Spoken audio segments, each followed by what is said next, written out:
चालू करते. तुम्ही सर्वजण अनम्यूट करून हरे कृष्ण म्हणू शकता.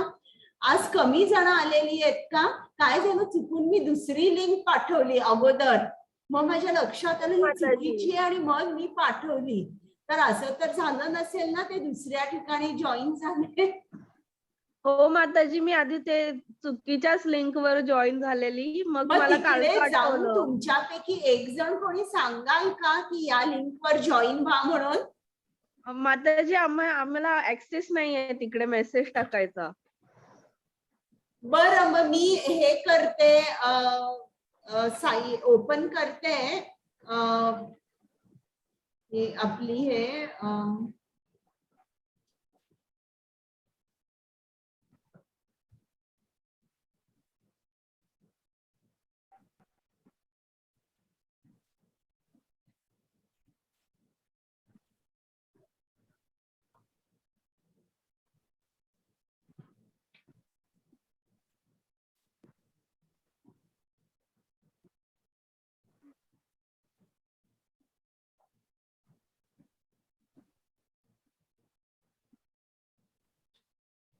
आता सगळ्या पार्टिसिपेंट्सना हे होत आहे, म्हणजे मी ओपन केलेला आहे चॅट, तर होऊ शकतं. तर कोण अगोदर ज्या साईटवर ज्या झूम लिंक वर गेले होते तिकडे जाऊन सांगू शकाल का?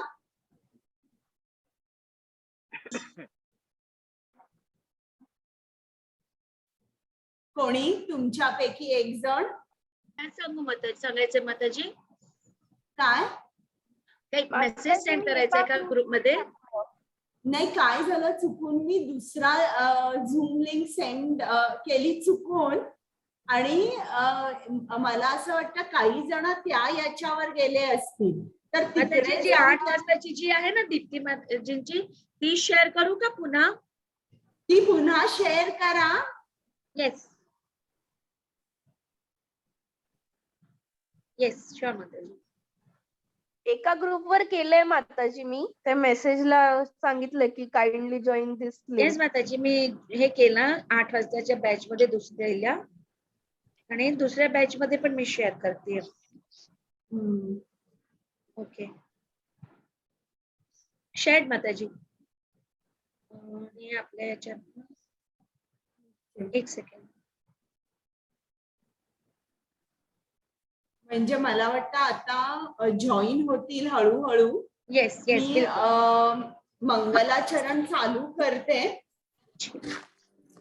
म्हणजे तोपर्यंत सगळे होतील जॉईन. आणि बिलकुल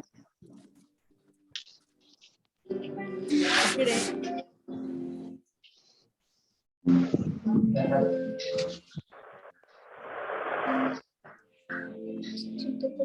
आता होत आहे जॉईन. हा, येस बिलकुल. हरे कृष्णा. हरे कृष्णा. हरे कृष्णा. रेकॉर्डिंग चालू केलंय का मी? येस माताजी, पॉज करून. हो, चालू आहे माताजी. सर्वांना म्यूट करते मी करते. बरं, करा तुम्ही. माताजी तुम्ही अनम्यूट व्हा आता.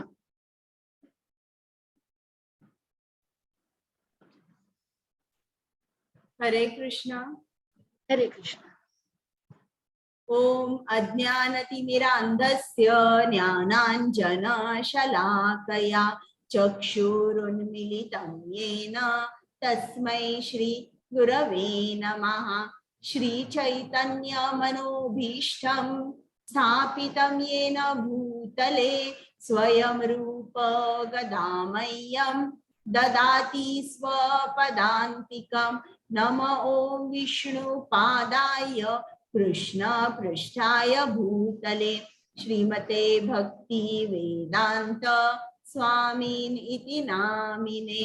नमस्ते सारस्वते देवे गौरवाणी प्रचारिणे निर्विशेष शून्यवादी पाश्चात्य देश तारिणे.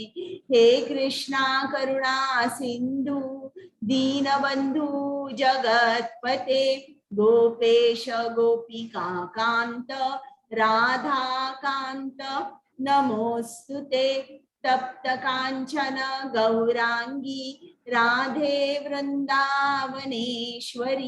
वृषभानुसुते देवी प्रणमामि हरिप्रिये जय श्री कृष्ण चैतन्य प्रभु नित्यानंद श्री अद्वैत गदाधर श्रीवासादि गौर भक्त वृंद हरे कृष्ण कृष्ण कृष्ण हरे हरे हरे राम राम राम हरे हरे.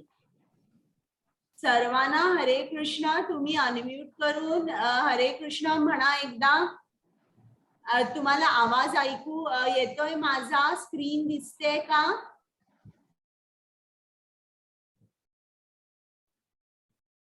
आवाज येतोय माताजी तुमचा? स्क्रीन दिसते? हो माताजी दिसतीये. ओके. इथं अनम्यूट करायला येत नाहीये? येतंय तुम्हाला नाही माताजी, अनम्यूट नाही करायला? माताजी त्यांना अनम्यूट करते सगळ्यांना थोडं. हा येस करून टाकलं माताजी. येस.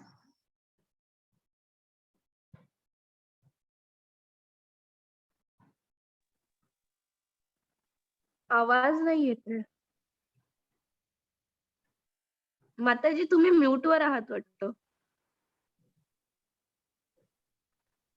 Okay, thank you. आता ऐकू येतोय आवाज सर्वांना माझा? हो माताजी. बरं बरं, थँक्यू. माताजी तरी सुद्धा सगळ्या जणांना सांगा की म्यूट व्हा, म्हणजे काय आवाजाचे ते त्रास नाही होणार आपल्याला.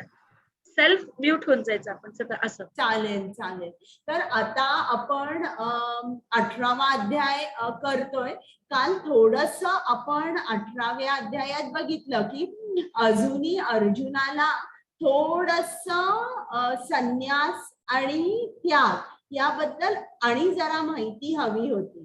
म्हणून कृष्णाने त्याला सांगितलं त्याग म्हणजे काय. जेव्हा आपण फळाचा त्याग करतो त्याला ते जे कर्म होतं त्याला आपण त्याग म्हणतो. आणि जेव्हा आपण काही कर्मच करत नाही, म्हणजे भौतिक इच्छांवर आधारित जी कर्म असतात, नोकरी करणं, पैसे मिळवणं, ही जेव्हा आपण कर्म करत नाही त्याला संन्यास म्हणतात. पण कृष्णाने सांगितलंय की काही कर्म जी आहे, यज्ञ, दान, तप, ही कर्म महात्म्यांना सुद्धा शुद्ध करतात. म्हणजे थोडक्यात की आपल्याला यज्ञ, दान, तप ही कर्मे केलीच पाहिजे.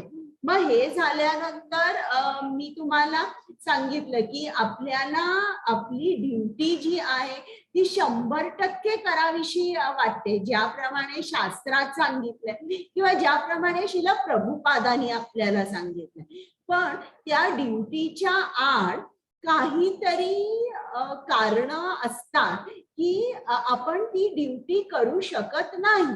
मग ती काय कारण असतात? मी तुम्हाला सांगितलं की आपण 3 गुणांखाली असतो, रजोगुण, सत्वगुण, तमोगुण. या तिन्हीपैकी एक गुण आपल्यामध्ये प्रॉमिनंट असतो.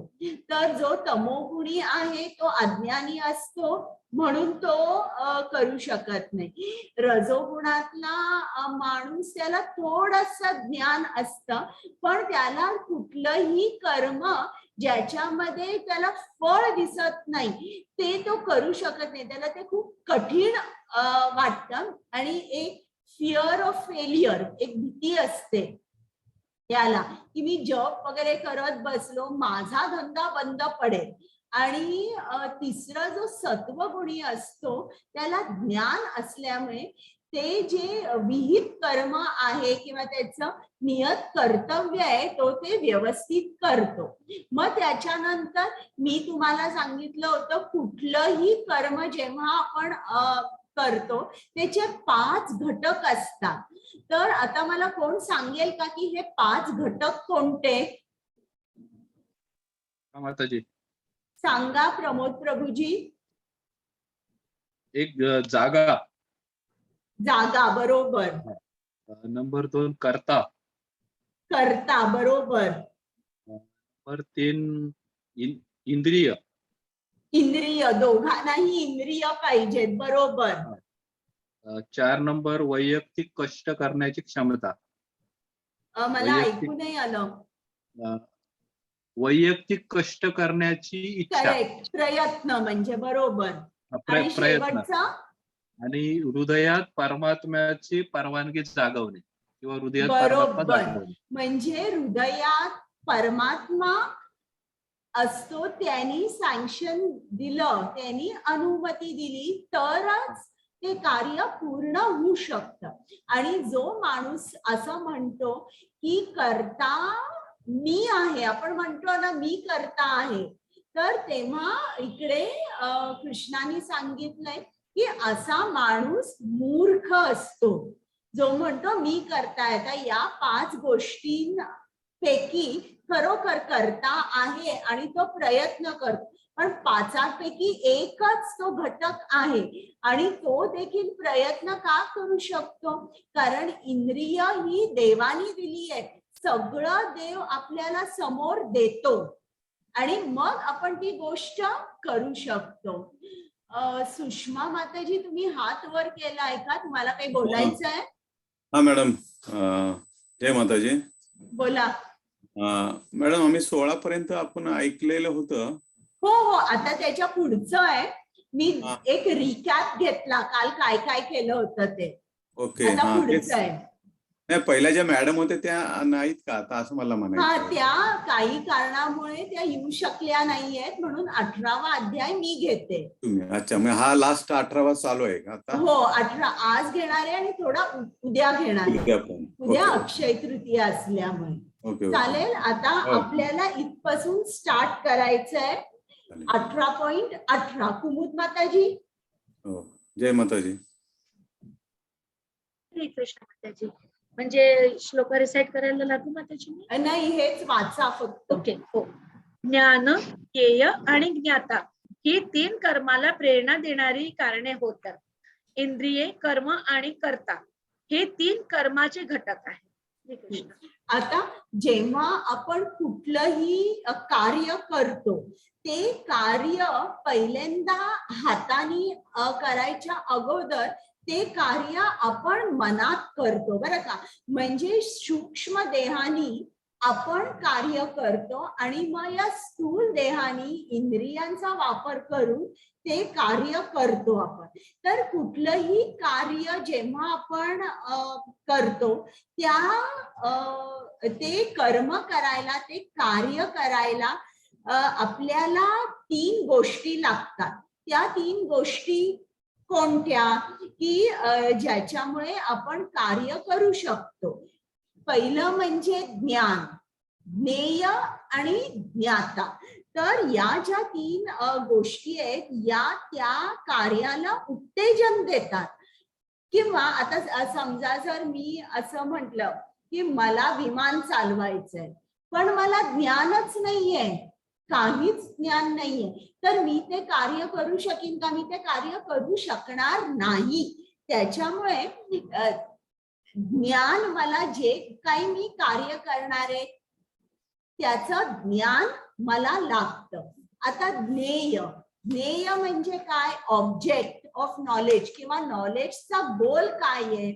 उदाहरणार्थ, आता मी काम करते आणि मी नोकरी करते. आता मला ज्ञान आहे की मला किती पगार मिळणार आहे. म्हणजे जर मला चांगला पगार मिळणार आहे तर माझं काम कसं होतं, मी काम खूप छान करते. समजलं तुम्हाला? एखादा क्रिकेटर आहे, आता त्याला माहिती आहे की मी सेंचुरी काढली किंवा रन्स खूप काढल्या आणि मॅच जिंकून दिली तर मला man of the match award मिळणार आहे. Man of the match award म्हणजे काय? खूप प्रसिद्धी, खूप पैसे, खूप ऍडव्हर्टिजमेंट्स मध्ये हा क्रिकेटर दिसेल. म्हणजे काय? या माणसाला ज्ञान आहे की मी जर चांगला खेळलो तर त्याचा परिणाम काय होईल. मग हे ज्ञान असल्यामुळे तो वर्षानुवर्ष प्रॅक्टिस करतो आणि त्या स्टेज पर्यंत येतो. तर हे जे ज्ञान आहे किंवा ज्ञेय आहे, ऑब्जेक्ट ऑफ नॉलेज. नोकरी केल्यानंतर मला पैसा मिळणार आहे, सेंचुरी मारल्यानंतर मला खूप प्रसिद्धी मिळणार आहे किंवा मॅन ऑफ मॅच अवॉर्ड मिळणार आहे. आणि ज्ञाता, ज्ञाता म्हणजे काय, जो कर्ता आहे त्याला ज्ञान पाहिजे तरच तो, आणि करता तर लागतोच कुठलंही कार्य करण्यासाठी. तर आपल्याला हे जे 3 या गोष्टी आहेत ना, ज्ञान, ज्ञेय आणि ज्ञाता, याला ज्ञान त्रिपुटी म्हणतात. आता आपण इकडे त्यांनी एक उदाहरण दिलंय. इकडे तुम्हाला एक बास्केटबॉल प्लेयर दिसतोय ना, तर हा जो बास्केटबॉल प्लेयर आहे तर खेळतोय तो, तर त्याला काय करायचंय की त्याला ज्ञान आहे बास्केटबॉल कसा खेळायचा, ते सगळे रूल्स त्याला नियम माहिती आहे. मग त्याचा ज्ञेय काय आहे, ऑब्जेक्ट, की मला 4 गोल्स करायचे आणि मला ही मॅच जिंकायची आहे, हा त्याचा गोल आहे. आणि ज्ञाता म्हणजे हा कर्ता आहे की ज्याला ज्ञान आहे, या दोन्ही गोष्टींचा त्याला ज्ञान आहे. मग जेव्हा तो विचार करतो, खेळतो, तेव्हा तो पहिल्यांदा मनात अंदाज घेतो की मला किती उंच उडी मारून बॉल नेटमध्ये टाकायचा, किंवा मी एक्झॅक्टली कुठे उभा राहू आणि कुठून नेटच्या किती जवळ उभा राहू आणि बॉल टाकू, हे तो जजमेंटनी अगोदर मनानी हे वर्कआउट केल्यानंतर मग त्याच्या हाताने, इंद्रियानी तो ते ऍक्च्युली करतो. तर आपल्याला कुठलंही कार्य करायला या 3 गोष्टी लागतात. आता कृष्ण आपल्याला, अर्जुनाला सांगणार आहे की जे काही आपण कार्य करतो, लोक तेच कार्य करू शकतात, पण त्यांचं ज्ञेय म्हणजे त्यांचा जो गोल आहे तो वेगवेगळा असू शकतो. मग असं का होतं, कारण प्रत्येक माणूस जो असतो 3 गुणांच्या पकडीमध्ये असतो. काही लोकांमध्ये तमोगुण, काही लोकांमध्ये रजो, काही लोकांमध्ये सत्वगुण, हा याचं प्रभुत्व खूप असतं. आणि त्याच्यामुळे त्या माणसाची बुद्धी, त्या माणसाचं कार्य, त्या माणसाचा निश्चय, त्या माणसाचा आनंद, हे सगळं वेगवेगळं असतं आणि हे सगळं 3 गुणांवर अवलंबून असतं. तर आता मी तुम्हाला जे काय सांगणार आहे ना, या सगळ्याचा अनालिसिस होणार आहे. ज्ञान, बुद्धी, ज्ञेय, कर्ता, कर्म. तर याला सांख्य फिलॉसॉफी म्हणतात. तर आपण आता बघूया, आपल्याला सुद्धा लक्षात येतं की बाबा आपण याच्यामध्ये कुठे बसतोय, आपल्याला सेल्फ इव्हॅल्युएशन करता येतं. कुमुद माताजी. हरे कृष्णा. ज्या ज्ञानामुळे अनंत रूपात विभाजित असलेल्या सर्व जीवांमध्ये एकच अविभक्त आध्यात्मिक स्वभाव दिसून येतो, त्या ज्ञानाला तू सात्विक समज. ते ज्ञान ज्याद्वारे प्रत्येक भिन्न शरीरात भिन्न प्रकारचे जिवंत अस्तित्वात आहे, ते आपणास समजले पाहिजे की आपण उत्कटतेच्या स्थितीत असणे आवश्यक आहे. आणि ते ज्ञान ज्यामुळे मनुष्य एकाच प्रकारच्या कार्याला सर्वस्व समजून आसक्त होतो, त्याला सत्याचे ज्ञान राहत नाही, व जे अतिशय अल्प असते त्या ज्ञानाला तमोगुणी ज्ञान म्हणतात. तर आता इकडे आपण एक एक बघूया बरं का. हे जे ज्ञान आहे, या ज्ञानामुळे जो माणूस सत्व गुणामध्ये असतो बरं का, तर त्याचं ज्ञान कसं असतं, त्याला सर्व जीवांमध्ये एकच परमात्मा दिसतो, सर्वांच्या हृदयामध्ये एकच परमात्मा दिसतो. हे जे ज्ञान आहे त्याला सात्विक ज्ञान म्हणतात. आता तुम्हाला या श्लोकावर कुठलं उदाहरण सुचतं का सांगायला मला? हो सुचतं माताजी. माताजी हा बोला. ज्ञानेश्वरीमध्ये ज्ञानेश्वर महाराजांनी एक श्लोक सांगितलाय, ओवी सांगितली, तैसा हृदयामध्ये मी रामू, हो. असता सुखाचा आरामू, हो परभ्रांताशी कामो विषयावरी. हो हा श्लोक मला आठवला, ही ओवी आठवली ज्ञानेश्वरी मधली. हो ठीक आहे, पण मला एक उदाहरण सांगू शकाल का प्रॅक्टिकल, की ज्यानी हे दिसून येतं? प्रॅक्टिकल उदाहरण आठवतं का कोणाला? नाही माताजी. बरं मी सांगते. तुम्हाला माहितीये का, नाथ महाराज एकदा भाकऱ्या करत होते आणि खूप भाकऱ्या करून ठेवल्या होत्या त्यांनी, आणि एक कुत्रा आला बरं का. त्या कुत्र्यानी काय केलं, एक भाकरी घेतली आणि पळत गेला, आणि नाथ महाराजांनी बघितलं आणि ते त्याच्या पाठीपाठी गेले. अरे कोरडी भाकरी खाऊ नकोस, तुझ्या घशाला त्रास होईल, तू त्या भाकरीवर तूप घे आणि मग ती भाकरी घशाखाली जाईल. तर नाथ महाराजांनी असं का सांगितलं? कुत्र्याच्या पाठी तूप घेऊन ते का पळाले?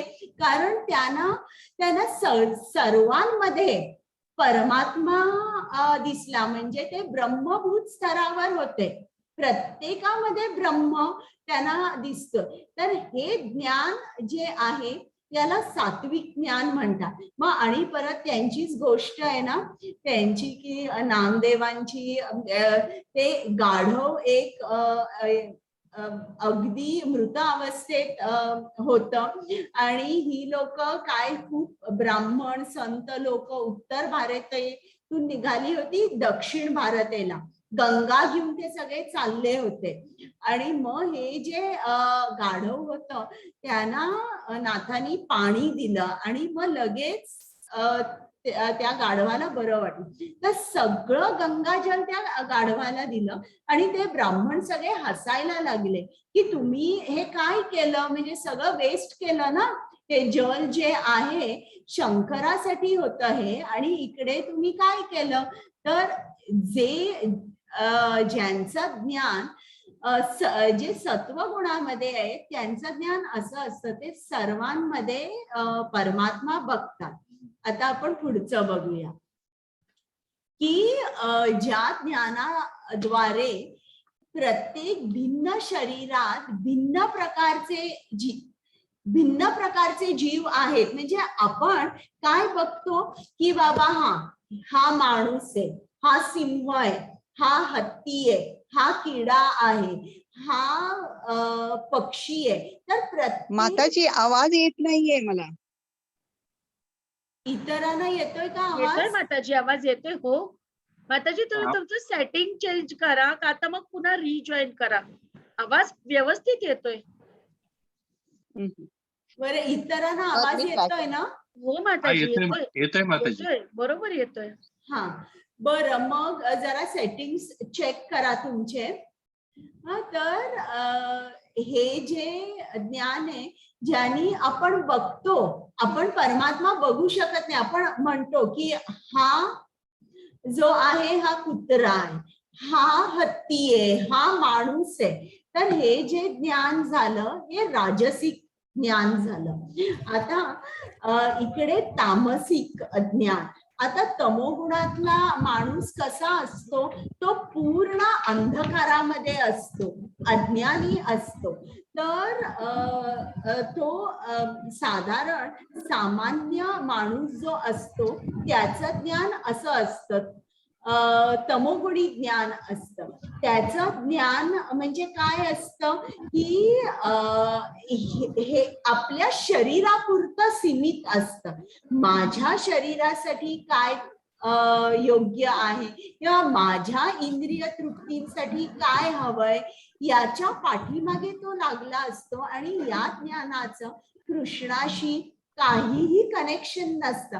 आणि हे ज्ञान जणू काही पशु ज्ञानासारखं असतं. म्हणजे पशुना ज्ञान कसं असतं, खाणं पिणं झोपणं मैथून आणि आपल्या जागेची रक्षा करणं एवढंच ज्ञान असतं, सीमित असतं त्यांच्या शरीरापुरतं. तर तमोगुणाचं जे ज्ञान असतं, जे तमोगुणी असतात त्यांचं ज्ञान त्यांच्या शरीरापुरतं सीमित असतं. कुमुद माताजी. हरे कृष्णा. जे कर्म नेमलेले आहेत आसक्ती शिवाय केले जाते, जे राग द्वेष न ठेवता आणि फळप्राप्तीच्या इच्छेविना केले जाते, त्या कर्माला सात्विक कर्म म्हणतात. परंतु फळ आशाची इच्छा धरणाऱ्या मनुष्याकडून मोठ्या प्रयासाने जे कर्म केले जाते व जे मी त्या अहंकारयुक्त बुद्धीने केले जाते ते रजोगुणी कर्म होय. जे कर्म मोहाने शास्त्रीय आदेशाची अवहेलना करून व भवबंधनाची पर्वा न करता किंवा हिंसा अथवा दुसऱ्यांना क्लेश देण्याकरिता केले जाते, त्या कर्माला तामसिक कर्म म्हणतात. हरे कृष्ण. आता इकडे जो सत्वगुणामध्ये असतो तो कर्म कसा करतो, की माझं कर्तव्य आहे म्हणून तो कर्म करतो. तो फळ जे मिळणार आहे किंवा मिळणार नाही याच्याकडे त्याची काहीही अटॅचमेंट नसते, काही आसक्ती नसते. आणि कर्म करताना तो असं नाही म्हणत मला हे आवडतंय मला हे आवडत नाहीये, असं तो काहीही म्हणत नाही. म्हणजे रागही नसतो द्वेषही नसतो, माझं कर्तव्य मी करणार असं तो म्हणतो. याला सात्विक कर्म म्हणतात. आता इकडे त्यांनी सांगितलंय आसक्ती शिवाय केले जाते. आता इकडे जेव्हा आपण कर्म करतो आपण म्हणतो की as a matter of duty, की हे ही माझी ड्युटी आहे म्हणून मी हे कर्तव्य करणार. तर कधी कधी असं दिसून येतं की जी अलिप्तता असते ना, म्हणजे जी डिटॅचमेंट असते ती सुद्धा एक काइंड ऑफ अटॅचमेंट होते. म्हणजे आता समजा तुम्हाला उदाहरण जर द्यायचं असेल तर तुम्ही बघितलं का की काही लोक आहेत ते असं म्हणतात की बाबा जे काय होतंय ती कृष्णाची इच्छा, किंवा मी काही करणार नाही, कृष्णाला जे काय करायचंय ते तो माझ्यासाठी करेल. आता हे दोन्ही रॉंग थिंकिंग आहे आणि यात फ्रस्ट्रेशन दिसून येतं. तर असं नसलं पाहिजे, राग द्वेष असला नाही पाहिजे. तिकडे रागचा अर्थ प्रेम बरं का, तर ते असलं नाही पाहिजे. आणि ज्याप्रमाणे आता एक तुम्हाला ती गोष्ट माहितीये ना कोल्ह्याची, की जो उड्या मारतो आणि त्याला ती द्राक्ष मिळत नाही, मग तो काय म्हणतो की ही द्राक्ष आंबट आहे. तर आउट ऑफ फ्रस्ट्रेशन त्याचं डिटॅचमेंट होते. म्हणजे ते जे त्याला द्राक्ष आवडत असतात पण मिळत नाही म्हणून ती अलिप्तता येते. तर तसं असलं नाही पाहिजे. आपलं जे कर्म आपण करतोय त्याच्यामध्ये आपली आवड नावड असं काहीही आलं नाही पाहिजे. आपण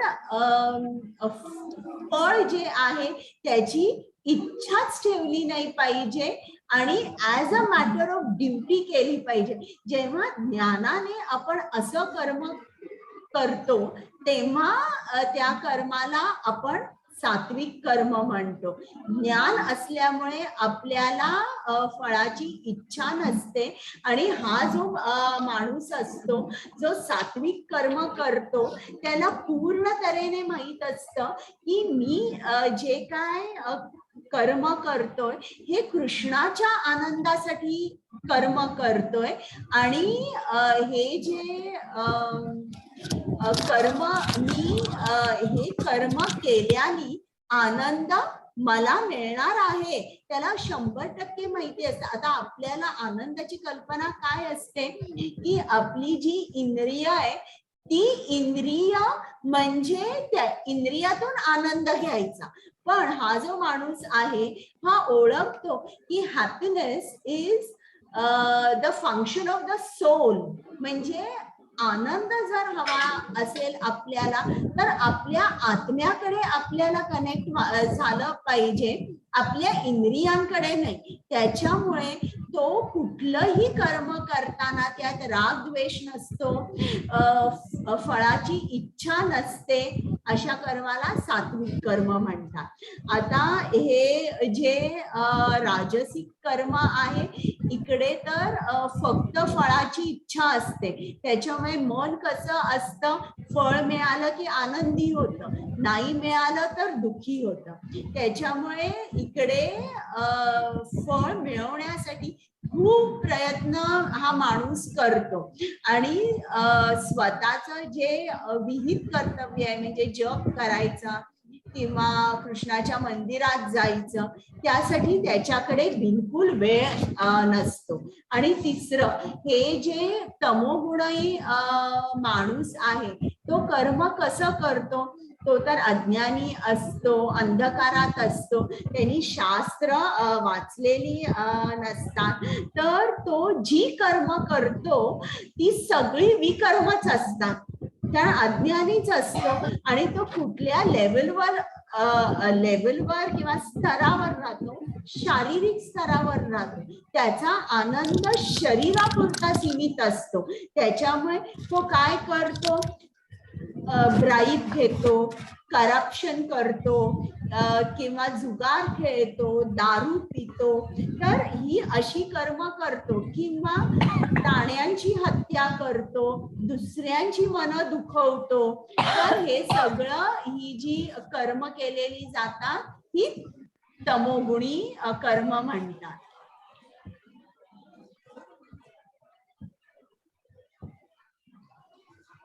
कुमुद माताजी वाचान. माताजी हरे कृष्ण. जो मनुष्य प्राकृतिक गुणांचा संग न करता मिथ्याहंकाराविना निश्चयाने आणि उत्साहाने यशापयश यामुळे विचलित न होता आपले कर्म करतो त्याला सात्विक कर्ता असे म्हटले जाते. जो करता कर्म आणि कर्मफल फळप्रती आसक्त होऊन फळांना बघू इच्छितो आणि जो लोभी शाळू अपवित्र व सुख दुःखामुळे विचलित होणार असतो त्याला रजोगुणित कर्ता म्हटले जाते. जो कर्ता नेहमी शास्त्र विरुद्ध कर्म करतो, जो भौतिकवादी, हट्टी, कपटी, दुसऱ्यांचा अपमान करण्यात तरबेज असतो व जो आळशी, सदैव आणि काम करताना चाल ढकल करणार असतो त्याला तमोगुणी कर्ता असे म्हटले जाते. आता इकडे त्यांनी अगोदर सांगितलं कर्माबद्दल, सात्विक कर्म कसं असतं, राजसिक कर्म कसं असतं, तमोगुणी कर्म कसं असतं. तर आता त्यांनी कर्ता जो आहे त्याच्याबद्दल सांगितलंय बरं का, की जो सात्विक, जो कर्ता सत्वगुणात आहे किंवा सात्विक कर्ता आहे त्याला मिथ्या अहंकार नसतो. आता मला कोण सांगेल की मिथ्या अहंकार किंवा खरा अहंकार म्हणजे काय? खरं म्हणजे खरा अहंकार म्हणत नाही, अहंकारच म्हणतात. पण इकडे समजवायला मी तुम्हाला विचारते, मिथ्या अहंकार म्हणजे काय?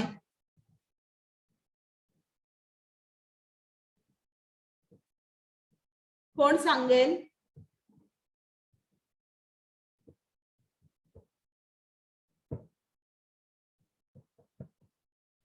बरं, तर आता मी सांगतो. मला अनम्यूट करायला येत आहे का? हो, येत आहे तुम्हाला अनम्यूट करायला. बरं ऐका, मिथ्या अहंकार म्हणजे काय? आय एम द एन्जॉयर, मी भोगता आहे, मी करता आहे, याला म्हणतात मिथ्या अहंकार. आणि फक्त अहंकार किंवा खरा अहंकार म्हणजे काय? हा अहंकार संतांमध्ये दिसतो.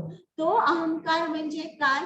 मी कृष्णाचा सेवक आहे, कृष्ण करता आहे, आणि कृष्ण भोक्ताराम आहे. ते आहे ना भोक्ताराम यज्ञ तपसाम 5.29 म्हणजे Krishna is the enjoyer and I am Krishna's eternal servitor. मी कृष्णाचा नित्य सेवक आहे आणि कृष्ण भोक्ता आहे. याला म्हणतात अहंकार किंवा खरा अहंकार, जो आपल्याला संतांमध्ये दिसतो. तर जो सात्विक करता असतो तो का उत्साहाने कुठलंही कर्म करू शकतो किंवा यश अपयशाने विचलित का होत नाही? कारण त्याला माहिती असतं मी करता नाहीये. त्याला माहिती असतं की मी भोगता नाही आहे कुठल्याही कर्माचा. तर त्याच्यामुळे हा सात्विक करता जो आहे त्याचं मन स्थिर राहतं. आता इकडे मी तुम्हाला सांगितलंच आहे की जो राजसिक कर्म असतं ते कसं फळाशी खूप निगडीत, खूप फळाशी अटॅच्ड असतं. त्याच्यामुळे हा जो करता आहे याला चांगलं फळ मिळालं अपेक्षेप्रमाणे तो आनंदी होतो आणि त्याला फळ मिळालं नाही तर तो दुःखी होतो. आता तमोगुणी माणूस हा कसा असतो? हा नेहमी विकर्म करत असतो बरं का.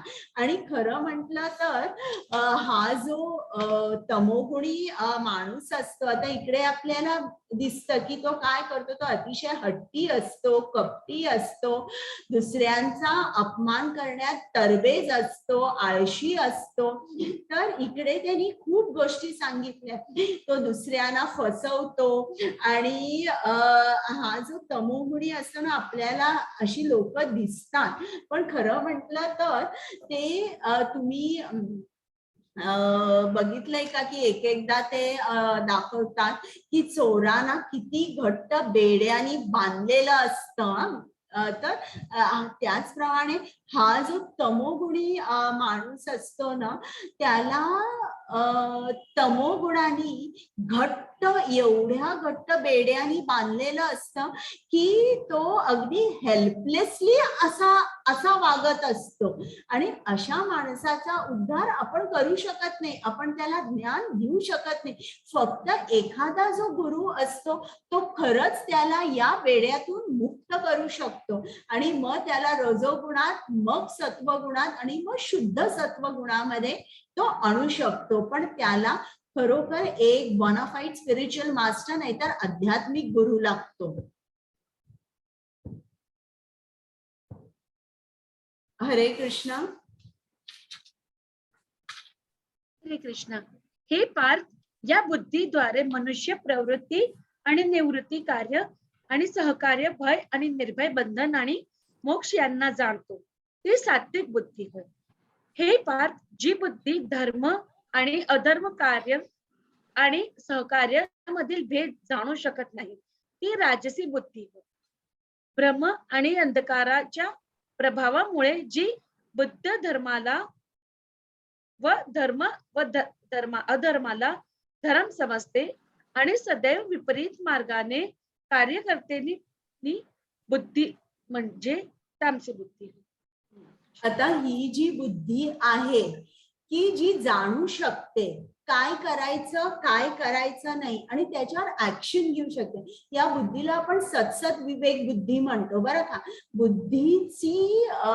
बुद्धीचं जे कार्य आहे ते म्हणजे डिस्क्रिमिनेशन करायचं, काय करेक्ट आहे काय करेक्ट नाहीये, काय योग्य आहे काय अयोग्य आहे. आणि बुद्धी हा जो ही जी सात्विक बुद्धी असते बरं का, आपल्याला प्रत्येकाला आपली बुद्धी सात्विक करता येते. सत्सद विवेक बुद्धी आपण सुद्धा मिळवू शकतो, पण त्याला एक प्रोसेस आहे की तो प्रोसेस म्हणजे काय. आता तुम्हाला मला वाटतं 5व्या अध्यायामध्ये तो रथ दाखवला होता, तुम्हाला लक्षात आहे.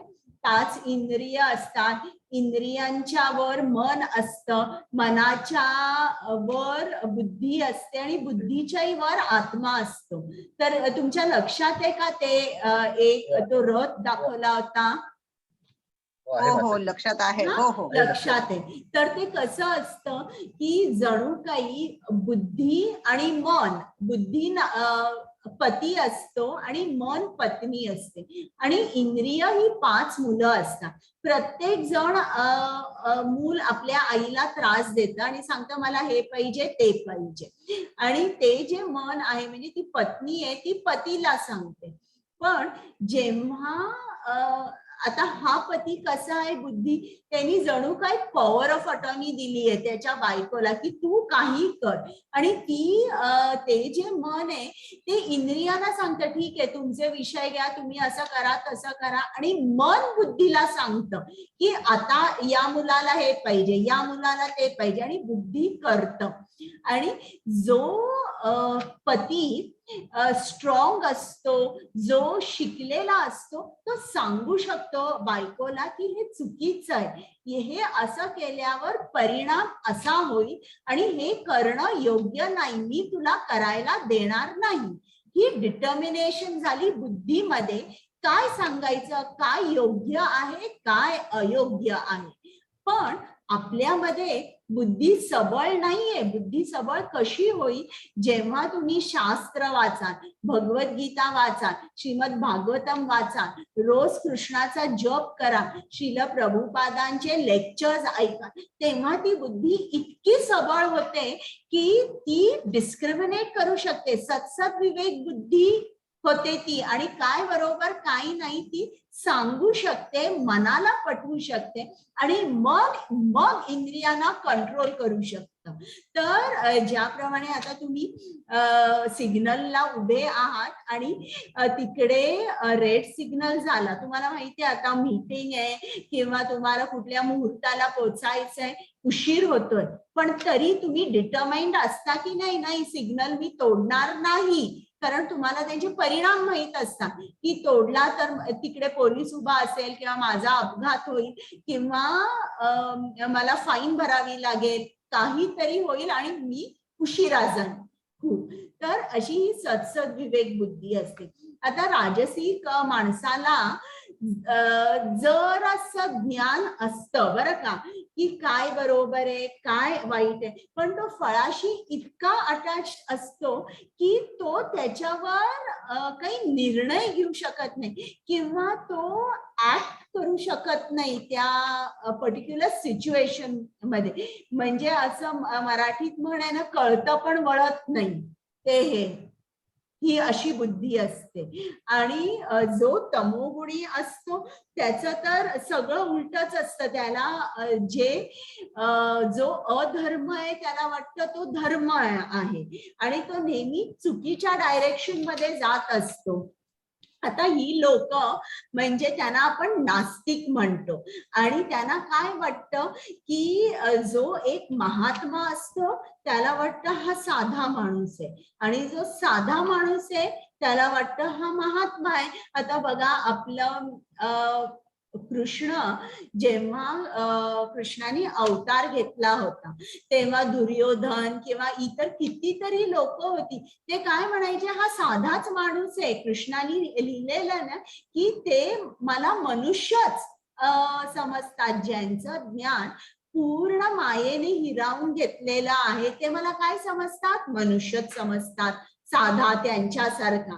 तर आता याचं उदाहरण म्हणजे की एखादा खूप दारू पीत असेल तर तो त्याची जी बुद्धी कशी असते की ठीक आहे की मी माझं घर विकीन, मी माझ्या बायकोलाही विकीन, पण मला माझी दारू पाहिजे. म्हणजे जो धर्म पाळायचा असतो, बायकोचा सांभाळ करायचा असतो, ते त्याला दिसतच नाही की तो काहीतरी वाईट करतोय, अधर्म करतोय, तो बघू शकत नाही. का? कारण तमोगुणाने त्याला बेड्यानी किंवा दोरीनी इतकं घट्ट बांधलेलं आहे की तो ऍक्च्युली म्हणजे त्या शॅकल्स मध्ये आहे आणि तो विचार करू शकत नाही की आता मी काय करू, म्हणून अधर्माला तो धर्म मानतो.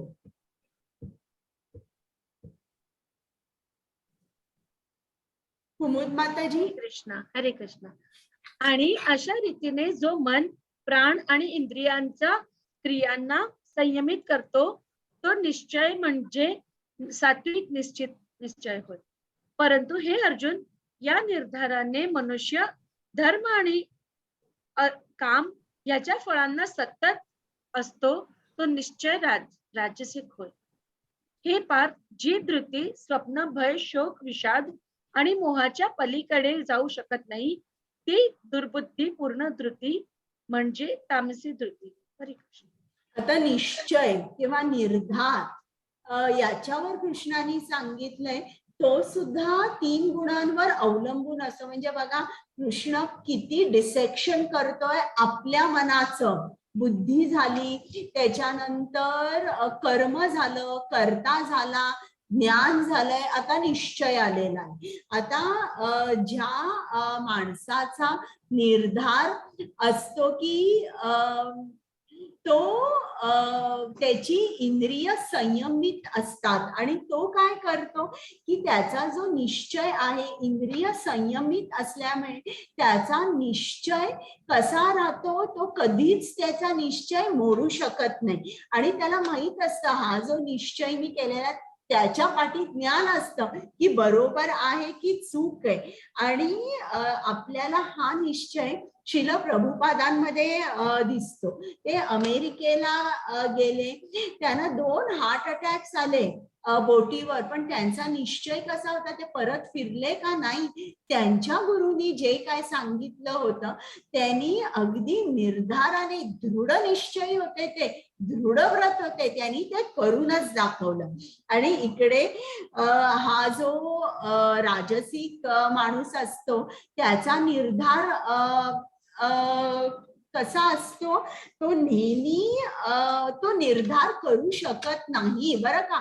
तो निर्धार कुठल्या गोष्टींचा करू शकतो की मला हे अमक फळ हवंच आहे, त्याच्यासाठी त्याचा निर्धार दिसतो. पण जर त्याला सांगितलं की तू हरे कृष्णाचा मंत्र म्हण, तो काय असतो, मंत्र म्हणायला लागतो, थोडस ज्ञान असतं, पण तितक्यात मित्राचा फोन येतो की आता क्रिकेट मॅच चालू आहे, आपण सगळे अमक्या ठिकाणी भेटतोय आणि तर तू पण ये. तर लगेच तो जिकडे जप ती माळ पण कंप्लीट करत नाही, लगेच तो निघतो. तर अशा प्रमाणे त्याचा निर्धार जो आहे तो त्याच्या इंद्रियांवर अवलंबून असतो आणि त्याची इंद्रिय त्याच्या कंट्रोलमध्ये नसतात. तो इंद्रिय तृप्तीसाठीच जगतो. आणि इकडे तर जो तमोगुणी असतो त्यांचे ना सगळे जे विचार जे ते करतात, त्यांचा थॉट प्रोसेस जो आहे ना तो टोटली अनप्रोडक्टिव्ह असतो. म्हणजे आता फॉर एक्झाम्पल त्यांचा निश्चय कसा असतो मी तुम्हाला सांगते.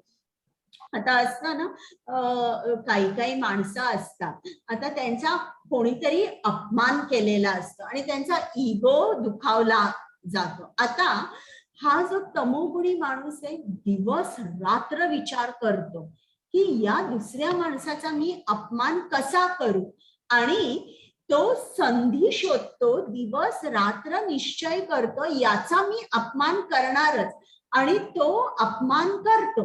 किंवा एक असा निश्चय असतो की आता मी या माणसाकडे बोलणार नाही, याने माझा अपमान केला, आणि काही झालं तरी तो त्याच्याकडे बोलत नाही.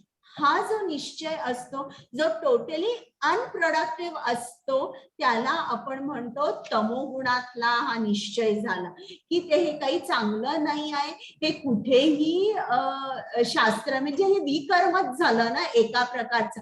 आपल्याला कृष्णाने काय सांगितलंय की सर्वांबरोबर तुम्ही मित्राची भावना ठेवा, कोणाला दुखावू नका. पण हे त्याच्या उलट झालं ना, तर हे टोटली अनप्रोडक्टिव्ह असतं. आणि असे जे विचार असतात त्यांनी आपली जी एनर्जी असते ना ती पूर्ण जाते, म्हणजे ती आपण वापरू शकत नाही. हरे कृष्णा. कुमुद माताजी. हरे कृष्णा. जे आरंभी विष समान प्रतीत होते परंतु शेवटी अमृत तुल्य असते, आणि जे मनुष्यांच्या ठिकाणी स्वरूप साक्षात्काराची जागृती करते त्या सुखाला सात्विक सुख म्हटले आहे. इंद्रियांच्या विषयांची संयोग झाल्याने प्राप्त होणारे सुख जे प्रारंभी अमृतासारखे भासतात, परंतु जे विषयांप्रमाणे असतात, त्या सुखाला राजसी सुख म्हटले जाते. आणि जे सुख स्वरूप साक्षात्कार याकडे लक्ष देत नाही, जे आरंभापासून शेवटपर्यंत मोहमयी असते, आणि जे निद्रा, आळस, प्रमाद त्यापासून उत्पन्न होते, त्या सुखाला तामसिक सुख म्हटले जाते. आता हे जे आता सुखाबद्दल बघा किती कृष्ण डीप आपल्याला घेऊन जातोय, म्हणजे आपण आपल्याला ओळखू शकतो बरं का, की जे आरंभी विषासमान असतं पण नंतर अमृत तुल्य असतं.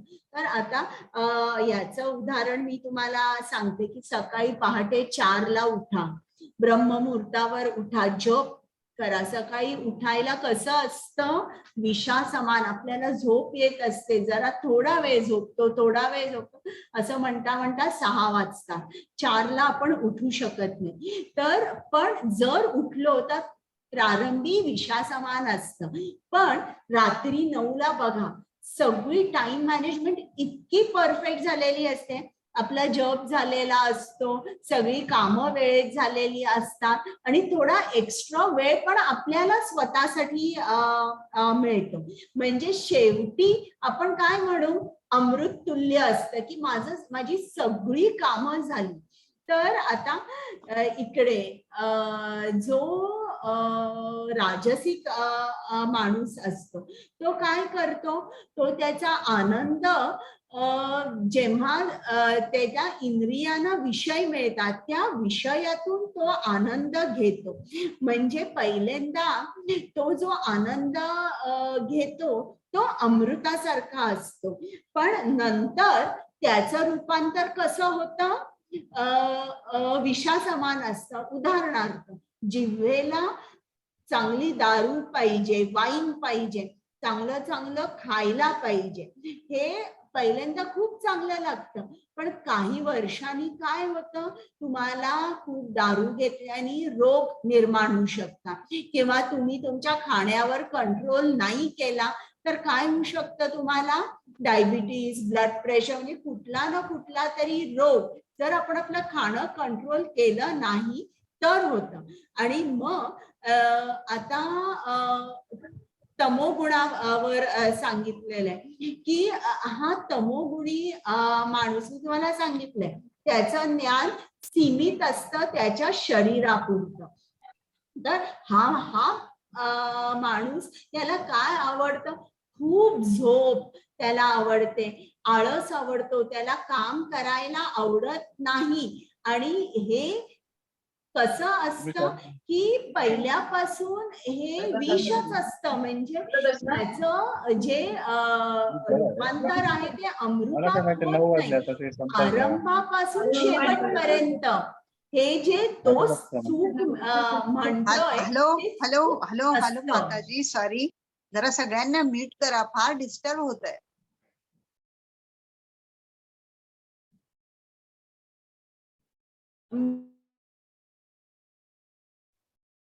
ठीक आहे. म्हणजे हे जे तमोगुणातलं सुख असतं ना, त्यापासून त्या माणसाला सुद्धा काही मिळत नाही.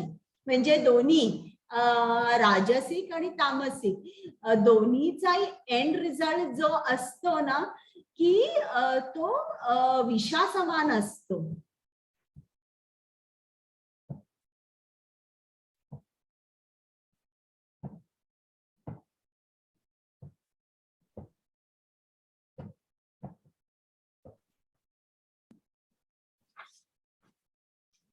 हरे कृष्ण. ज्या ज्ञानामुळे अनंत रूपात विभाजित असलेल्या सर्व जीवांमध्ये एकच अविभक्त आध्यात्मिक स्वभाव दिसून येतो, त्या ज्ञानाला तो सात्विक समज. आहे अगोदरची स्लाइड ही परत आहे की मी तुम्हाला सांगितलं ना, प्रत्येकाच्या हृदयात जेव्हा तुम्हाला परमात्मा दिसतो ते जे ज्ञान आहे त्याला आपण सात्विक म्हणतो. मला वाटतं चुकून ही स्लाइड इकडे घातली. हरे कृष्ण. हे पार्थ, जो निश्चय अचल आहे, जो योगाभ्यासाद्वारे खंबीरपणे धारण केलेला आहे आणि अशा रीतीने जो मन, प्राण आणि इंद्रियांना संयमित करतो, तो निश्चय म्हणजे सात्विक निश्चय होय. हे मी तुम्हाला सांगितलं, सात्विक निश्चय आपल्याला श्रीला प्रभुपादांमध्ये दिसतो. त्यांनी 1 मिनिट सुद्धा फुकट नाही घालवलं.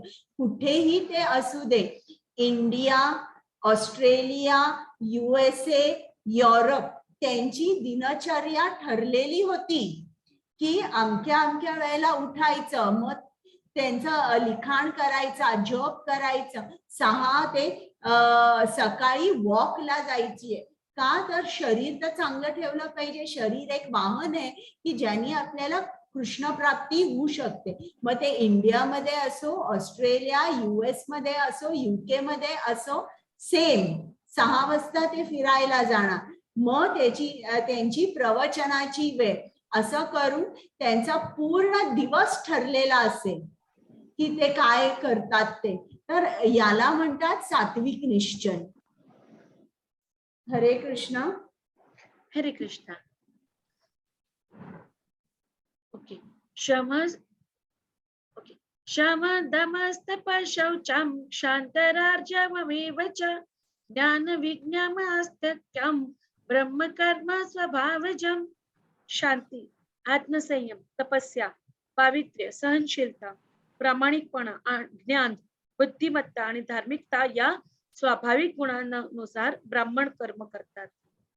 शौर्य, तेज, धृती, दाक्ष्यम, युद्धे चाप्य पलायनम, दानमीश्वर भावश्च क्षात्र कर्म स्वभावजम.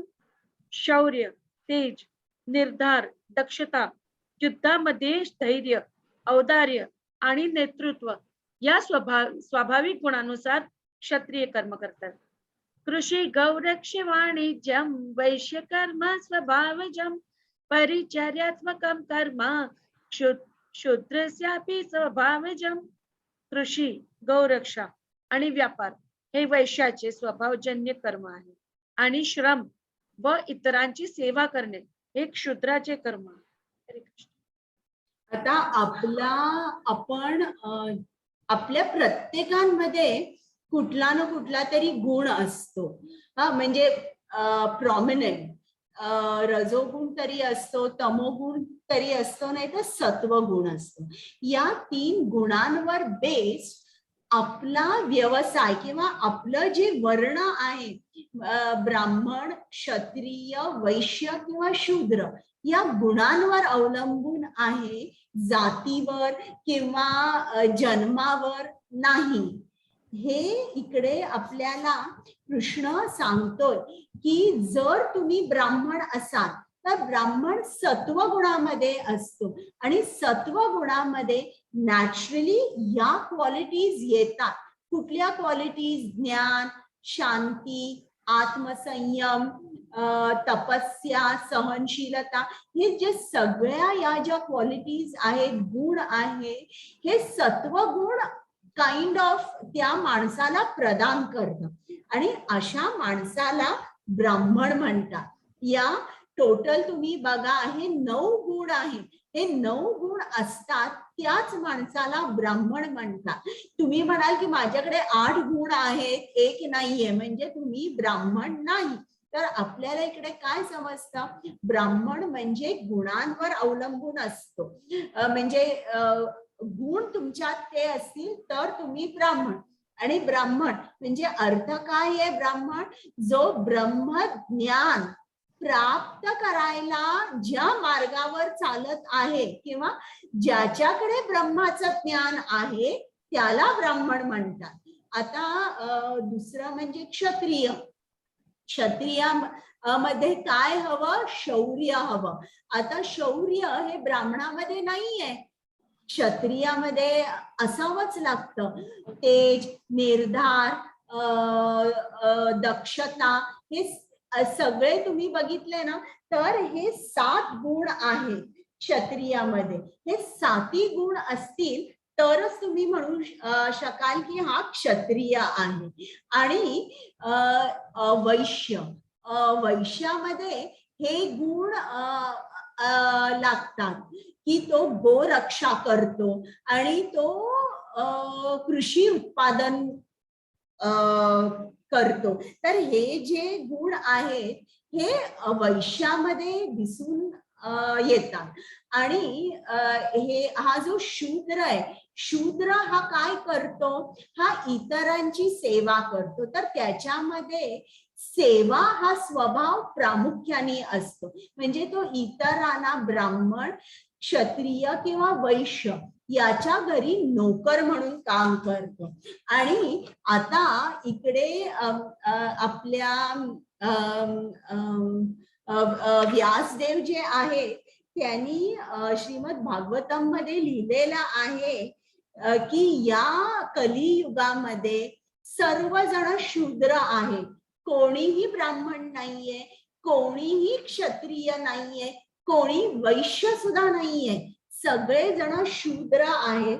तर त्यांनी लिहिलेलं आहे कलो शूद्र संभवा, ही शास्त्र ही अशी असतात, ज्ञानांजन घालतात, आपले डोळे खाडकन उघडतात. त्याच्यामुळे आपण कधी म्हणणार नाही की मी ब्राह्मण आहे, आज ब्राह्मण, हे सगळे तुमच्यामध्ये आहेत, हे गुण आहेत का? नाही. तर हे जर आपल्या पॉलिटिशियन्सना समजलं ना तर किती चांगलं होईल. सगळे इक्वल होतील. तर हे आता मी आपला वर्ग संपवते आणि उद्या मी पुढचे श्लोक घेते. तर आता इथपर्यंत शिकवलेलं आहे. तर तुम्हाला काही याच्यामध्ये विचारायचे आहेत का प्रश्न? तुम्हाला काही समजलं नाहीये तर तुम्ही विचारू शकता. हात वर करा. अनम्यूट करते मी तुम्हाला. माताजी रेकॉर्डिंग स्टॉप करा. ओके, थँक्यू आठवण केल्याबद्दल.